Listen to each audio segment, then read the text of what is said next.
Easter rewards have made their way back into RuneScape from now until the 20th of April. Alongside this, we've got plenty of changes to both Havenhythe, combat, and some sneak peeks of future updates. The Blooming Burrow Easter area has been re-added into the game. All the activities from previous years like carrot boating, chocolate mining, bee caretaking, all that stuff is back again, as well as the 3 Easter quests as of this year have all been re-added as well, so if you haven't done those before, you can jump in and do those whenever you feel like it.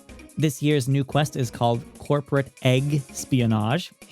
Help out the Easter Bunny and earn yourself a Blooming Spy Catcher outfit. Here we've got a preview of it. It looks very chocolatey. It looks like the hat is made of chocolate with chocolate bunny ears and some carrots on the belt there, kind of like a chocolate thief. It's creative. Additionally, after completing the quest, you unlock the Extraction Skilling area related to thieving, where you can gain spring tokens. Going by this picture, it looks like it's on the hill overlooking the beehive area, if you're familiar with this area. The featured new unlock this year from the token store also is the Caramel Canine Chocolate Dog. This is a new dog pet that you can have following you around. None of this year's rewards make me overly excited. Between the bunny ears and the carrot outfit last year, the last year's rewards were a lot better in my opinion, but maybe some people will still like these. They also say connected to the Road of Restoration, they have done some improvements and rebalancing to the area itself and the cost of rewards, so it's easier now to unlock the items without having to grind so much spring tokens. They say they want to emphasize the idea of popping in, doing the quest, and grabbing some rewards at your own pace. The golden Easter egg hunt from previous years have also returned, so you can do those for spring tokens now rather than golden egg points. And the golden egg point store has been merged into the spring token store, so it's all one store now that all uses spring tokens. So that means you now get spring tokens for your golden egg hunting as well. They've got a full list of changes here. They have increased the amount of spring tokens you get from absolutely everything, and the prices of most things in the spring token store have been significantly reduced. Let's see some of the differences between the previous years and what it is now. Considering spring tokens are far easier to get now, on top of the shop reducing the prices a lot, they should be more accessible than ever to unlock. So this is the 2025 prices. These are the new prices for this year. You can see straight off the bat here, Beekeeper outfit, 6,000 down to 2,000. That's huge. Flower amulet was 3,000 before. Now it's 800. The bee aura was 4,000. Now it's 2,000. So they've massively reduced the cost here. All the carrot boat ornaments were 1,000 each. They are now 400 each. The wiki has them listed for GP. That's not right. They are spring tokens in the game. It's just a bug with the wiki page at the moment. They do not cost coins. They do cost spring tokens. Here, 1,500 for the body, 500 now. So there's big price cuts across the board for all spring token items. All right, some of these things were just randomly priced at like 2,000 before. Now a bunch of things are 800 or 500. Chocothrist was 5,000 before. Now it's 2,000. So, and here was the golden egg point store before.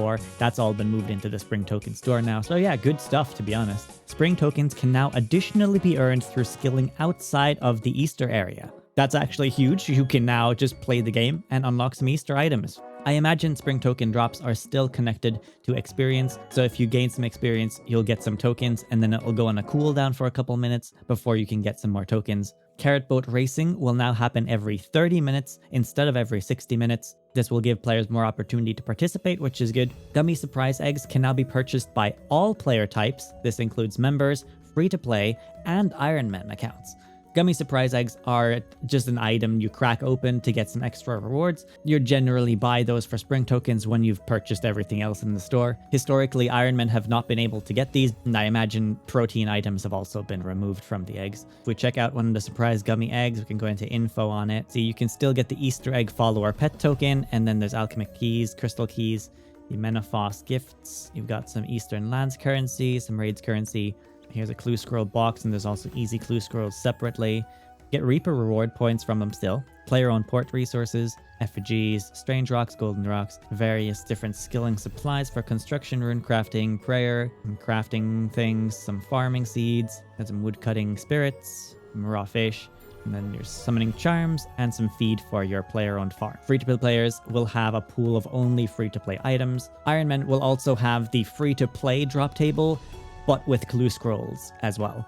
can also trade Gummy Bunny here to see what the rewards are. So here is the new chocolate dog. That's the only new thing added to this year's reward pool, but there is quite a lot of selection here if you haven't unlocked these before, including stuff like the flower trail for your feet. You can spawn bees around yourself, beekeeper outfit, you can get some enhanced looking bunny ears, the very retro looking Easter carrot, chocolate death skulls animation, which it doesn't really show well there, but various different animations like teleport animations, skilling animations, different pets like the Chocatrice, Laika the chocolate bunny. You can unlock spring blossom trees for your fort, a bunch of old titles, overhead emotes, and some cosmetic changes for your carrot boat. The new seasonal quest is also free to play, so you don't need to be a member to jump in and have fun with it. It does require the previous Easter quests, so you can just do all of those. They bring these Easter quests back every single year, so you don't have to miss out on them. You can just pop in and do them whenever you feel like. Just make sure you do it before the 20th of April because that's when it's being removed again.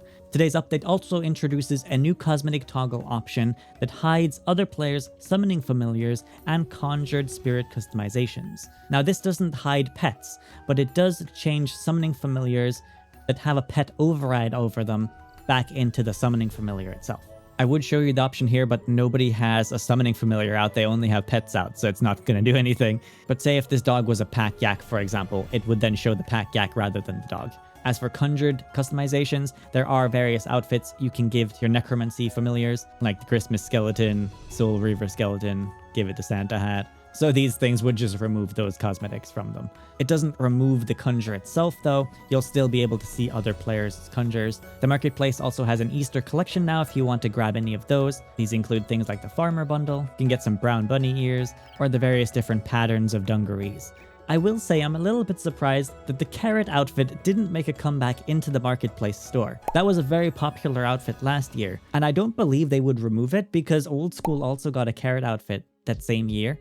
So yeah, I'm a little bit surprised to see that wasn't included, but the dungarees were treasure hunter items and they've been moved to the store now. So that's the Easter stuff, but there's a bunch of patch additions today. For example, the Phoenix Egglings pets were both bugged, so you couldn't get those, but that's been fixed. Skekka's Hypno Wand now functions properly in Havenhythe Big Game Hunter. Devotion now works for Sanguine Crawlers. There was a bug that scan clues had a -6 radius, so it was very tiny where you were actually scanning. Cats now only eat raw fish and fish.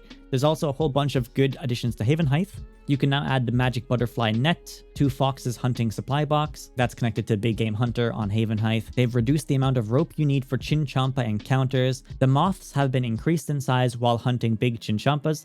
The moths also move slower now, so they should generally just be easier to click on. Burned tall grass during giant Chinchampa hunting now regrows after 18 seconds. This grass would burn up when the Chinchampa exploded at times, so now it regrows rather than permanently being burnt. The Havenhythe boss fights also have had some changes this week, but nothing super major, like the boss timer now starting instantly when Ivar spawns. Ivar will now attack you faster once he spawns. Ivar's special attack rotation is now random rather than having a set rotation.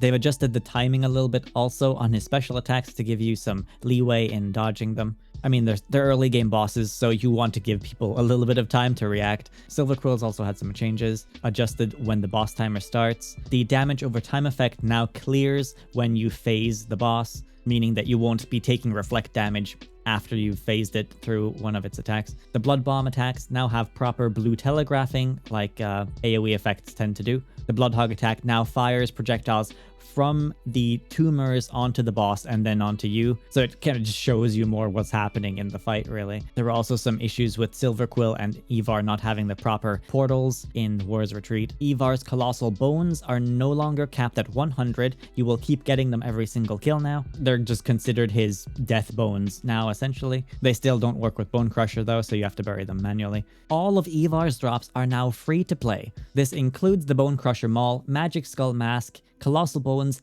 and his pet, so free-to-play players can actually get the Ivar pet now. Also gotten increased drop rates for Ivar's Mask and Maul. Their alch values have also been increased. There's a new post-quest achievement after Hearts of Senguin called A Sliver of Silver Helps the Senguin Go Down. This achievement involves learning how to smith more durable Haven Silver items. There was a bug preventing players from finishing the Visions of Havenhythe quest if they tried exiting the Lodestone cutscene too early. That has now been fixed. Another post-quest achievement for Hermit Permits quest called Hello, I Like Money has been added. That one involves claiming 1,000 coins from Hannah after solving her crab problems. There's also now a right-click teleport option for Marigold Farm on the Wendelwick teleport if you have done the quest WizKid. You can no longer access the Hollow Hill cave entrance from on top of the mountain above it rather than just going in at the entrance. Haven Silver now works with Signs of the Porter. Senguin crawlers have had their combat level readjusted to better reflect their damage. The Honey Badger familiar model has been reverted. There was some discussion around that because the summoning familiar was actually changed to the new badger that was added to the Havenhythe wildlife, but it didn't really reflect how a honey badger should look like. They said that they don't have time at the moment to update the honey badger itself, so they just changed it to this one temporarily, but people reacted, so they've changed it back to the 2008 version for now until they can actually go and update it.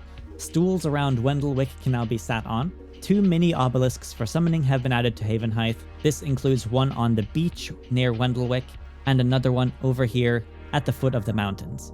The click box on log traps during giant chinchompa hunting has been reduced. Clockwork box traps now reset their collapse timer upon catching creatures. They also changed the pathing a little bit on giant chinchompas to avoid them getting stuck on stuff.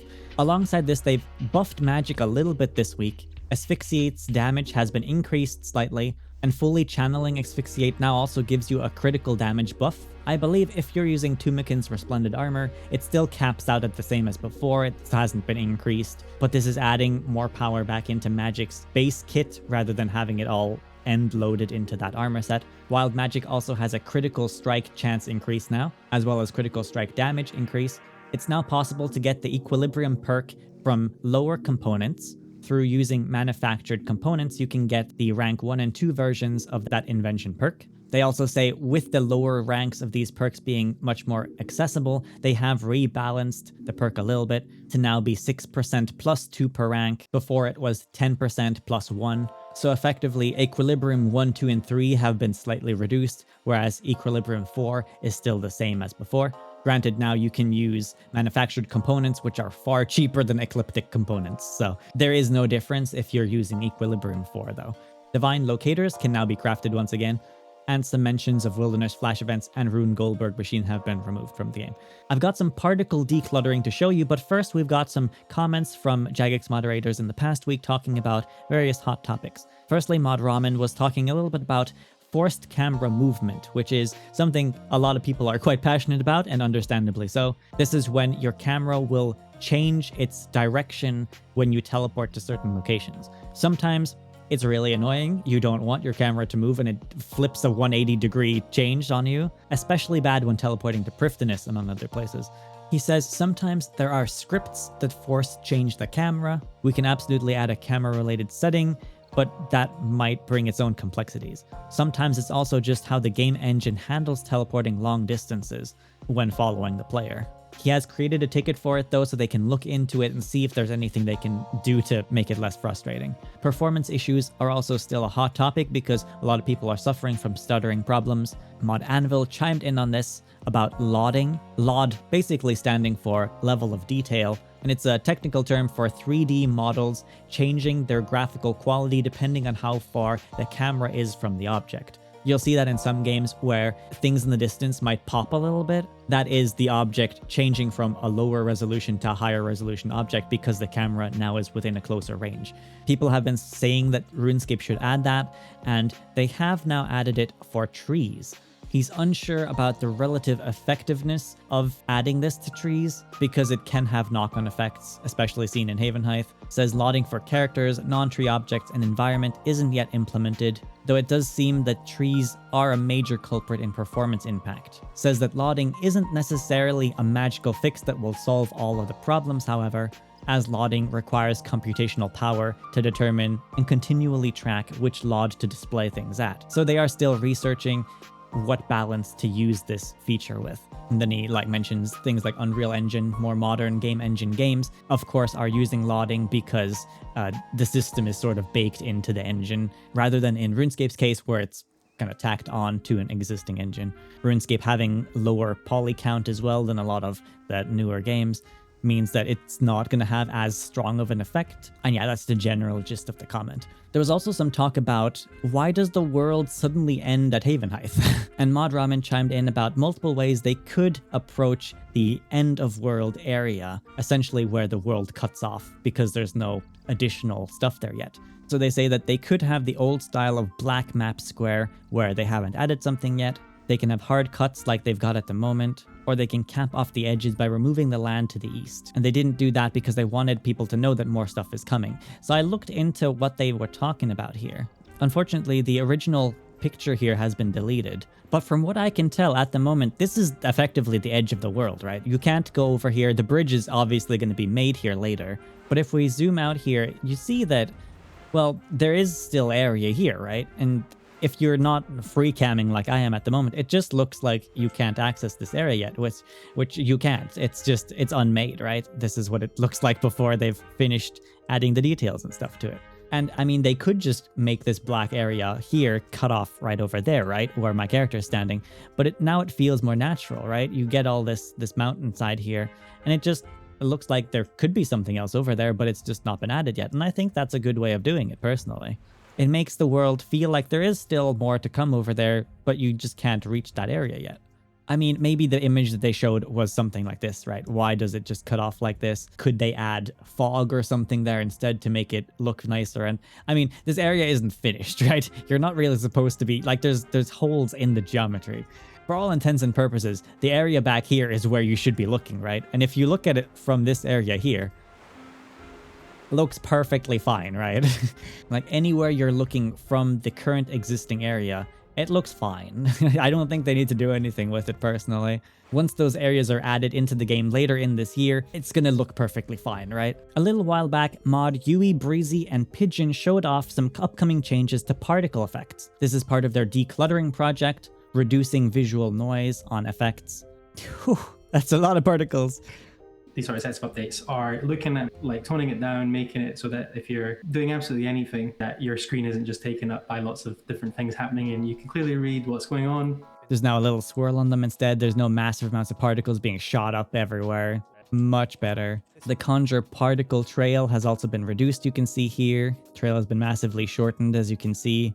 The Boon of Upmekin has been shortened to just a little gust of glow rather than this massive amount of thing. This is something that happens when you do an emote to give people a 1% experience boost after completing the Desert Finale quest. Here's a scripture of Wen going off, this massive beam of particles there. This is what they're looking to change that into. That looks very clean. I like the frostiness in the ground it adds. Can actually see what's happening again. Very good, very good. Not finalized, but it's looking good. Here's something they're changing for necromancy where you can only see your own orbs now. Before you'd be able to see these 3 orbs on every single person. Now you can only see your own orbs. Much better for visual clarity. Would still like to see a conjure toggle to hide other people's conjures though, personally. They've changed so you can now clearly bladed dive under someone's conjure as well. Before you might click on their conjure and not dive properly to it. Now it will ignore them when you dive to it. That's a great change as well. They're looking to make the beam easier to spot at eternal magic trees. At the moment you can see it's quite faint on the ground there. Now you can see the circle is a lot more clear.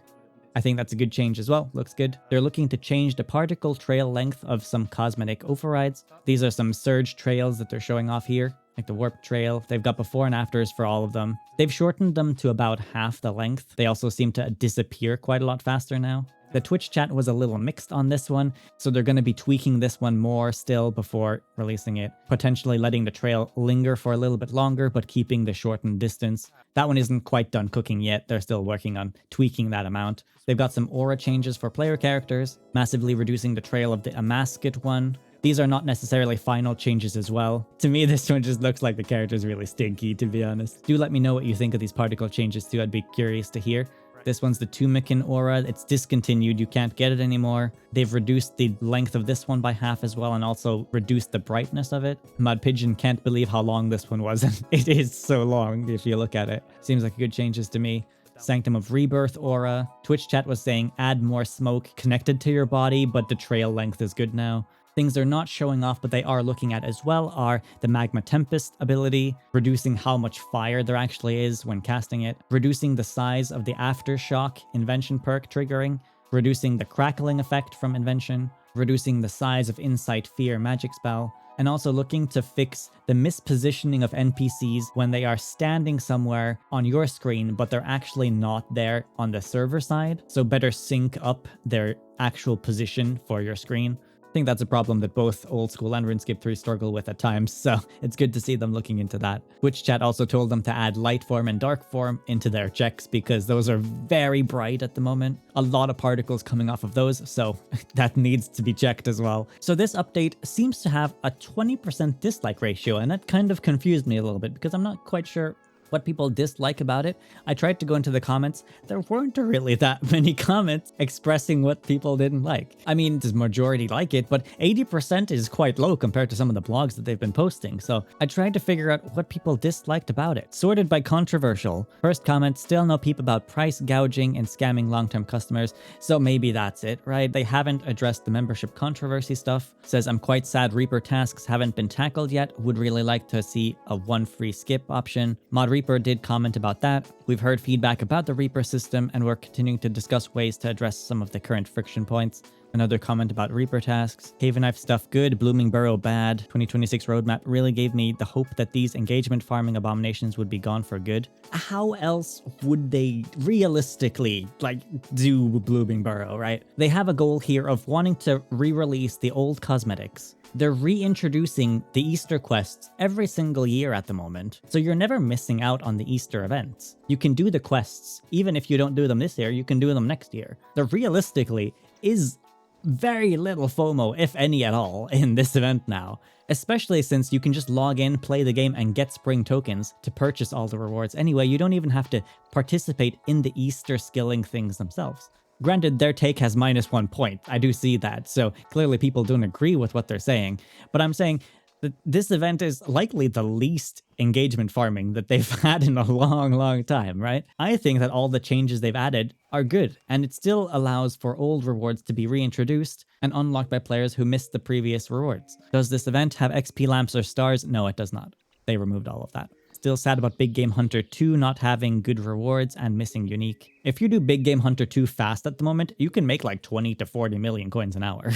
It's actually crazy good money if you sell the meat and hides. They're also insanely good crafting experience and XP per hour. Anything about the Wand of Treachery, removal of wilderness warbands has created a discontinued item by accident. Madui says this has been passed on and they're planning on fixing it. I didn't even think about the Wand of Treachery. Yeah, that's a unique from Wilderness Warbands. I remember in a previous blog post, you wanted to make the seasonal events get in, do the thing, get on with it type of deal. Hunt for the golden egg seems to be a daily thing for 3 straight weeks with 1 clue a day. There's even a weekly track. How does this line up with the expectations of removing RainyScape? Valid question, honestly. Wood goes into detail on how it works now. The daily egg hunt is one where you hunt eggs around the blooming burrow itself, but it's not powerful at all. It just gives you something like a clue scroll casket, which isn't worth a whole lot. You do have to do the daily one once every year, though, to unlock the other hunts described below. The Gillen or egg hunt is a weekly thing as you get 7 clues at once. So this egg hunt allows you to go around RuneScape and find golden eggs hidden around the world. There was also a community egg hunt where clues would be accessible to everyone all at the same time, and you would have to kind of work together to solve the clues, sometimes needing multiple people in one location to do a certain emote or stand in certain spots. They haven't necessarily been removed, but they have the same ones from previous years, so you can just do those if you feel like it. The weekly one you can actually knock out all weeks on the last week, I believe. They just unlock on a weekly basis, but effectively if you wait until the last week you can do all 4 weeks of the egg hunt, I think. I believe that's what I did last year. Some people suggest turning on high contrast mode to see the eggs easier. I would actually recommend using the Nightstone skybox. Since the eggs glow red, you can see them very easily with all the blue. 3 eggs, 4 eggs, 5 eggs, 6 eggs, 7 eggs, 8 eggs, 9 eggs, 10 eggs, 11 eggs, 12 eggs. And then talk to Nougat Bunny, pop open the reward casket, and I got garbage.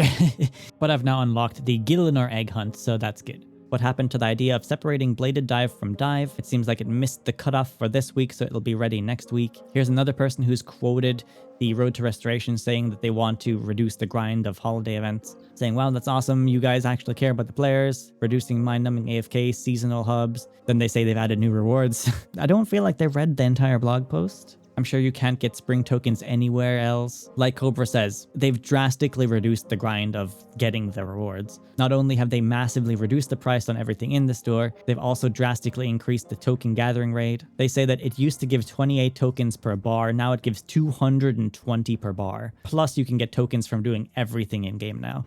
And not to spoil the quest rewards, but the new quest gives you enough tokens to instantly buy the new reward added this year. So just doing the quest means you've completed the event, which is exactly what people have been asking for.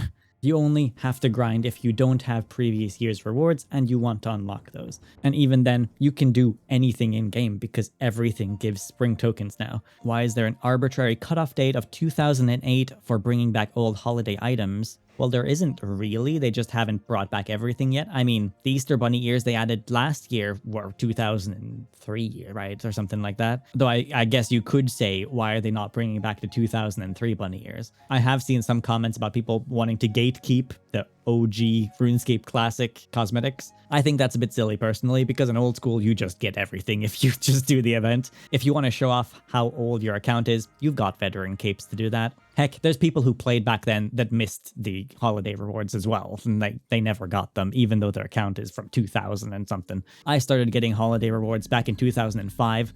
I don't really care if people can get them or not, personally. If someone really likes a cosmetic, why not just add it to the game? I don't really care. There was an interesting little comment chain here about the cosmetic hide option for summoning familiars.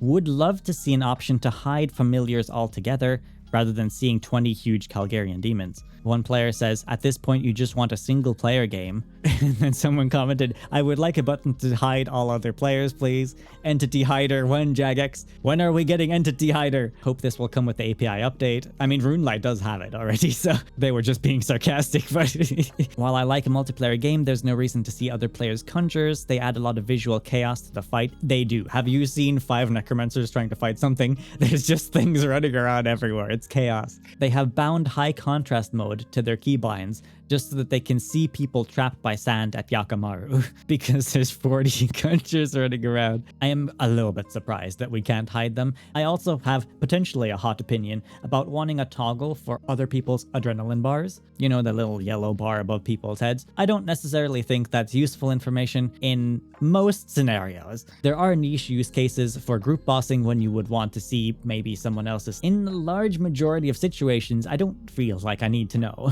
I just feel like it would be nice with a toggle personally. The discussion goes on to say, I suspect a large minority, if not majority of players, essentially play RuneScape as a single player experience with multiplayer world. Problem here for me is that RuneScape is largely designed to be a single player game in a multiplayer world. This isn't the fault of the players, it is the way the game is designed to be played. You don't have to look further than old school mining to realize that it's not designed to be a multiplayer game. People are competing for rocks. Nobody wants to be around another person when they're mining in old school. They fixed that in RuneScape 3 with the mining and smithing rework. I hope you've heard about it. And they've also largely fixed it for woodcutting in old school. Forestry massively encourages people to woodcut together. When the game encourages multiplayer, like Forestry does in old school, people flock together. So if the game was designed to be played together like that, then you would see people lean more towards being in a multiplayer situation. The gameplay has to encourage multiplayer, is my point. And RuneScape just doesn't do that in a lot of situations.